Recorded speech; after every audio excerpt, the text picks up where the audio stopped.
পৃথিবীর সবচেয়ে ভেষজ গুণসম্পন্ন কাঁকরোল বাংলাদেশে একটি জনপ্রিয় সবজি। অন্য ফসলের তুলনায় অল্প খরচে এবং কম পরিশ্রমে কাঁকরোল চাষ করা যায়। এই জায়গাটিতে আমার আব্বা গত বছর কাঁকরোল চাষ করেছিলেন।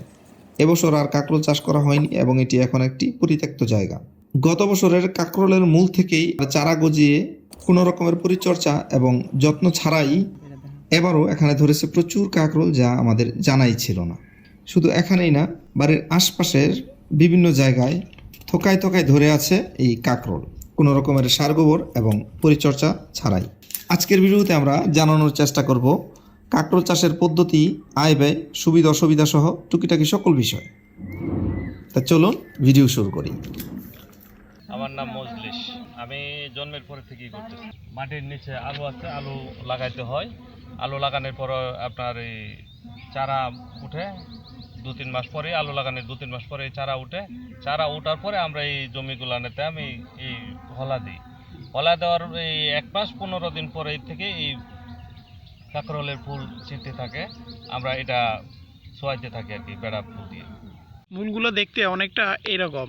এই মূলগুলা মূলত মাটিতে পুঁতে রাখা হয়। পুঁতে রাখার ফলেই এই যে চারা দেখতেছেন, কাঁকরোল চারা, তারপর এই কাঁকরোল চারা জন্ম নেয়। আমাদের দেশে প্রায় সকল মাটিতে কাঁকরোল চাষ করা যায়, তবে দোআঁশ, এঁটেল দোআঁশ মাটি কাঁকরোল চাষের জন্য সবচেয়ে ভালো।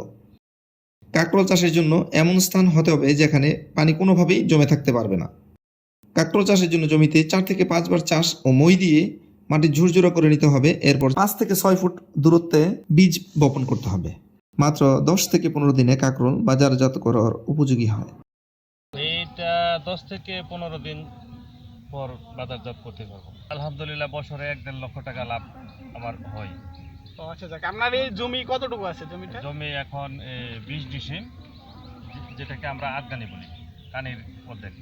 কাঁকরোল ডায়াবেটিস কন্ট্রোল করে, রোগ প্রতিরোধ ক্ষমতা বাড়ায়, কোলেস্টেরল নিয়ন্ত্রণ করে, শরীরের উজ্জ্বলতা বাড়ানো সহ আরও বহু ঔষধি গুণসম্পন্ন এই কাঁকরোল দেশের প্রায় সব জেলাতেই এবং সকল প্রকার মাটিতেই চাষাবাদ করা সম্ভব।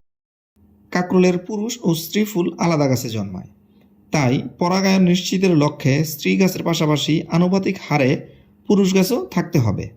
কৃত্রিম পরাগায়ন না করলে ফসল কমে যাবে এবং আকারে ছোট হয়ে যাবে।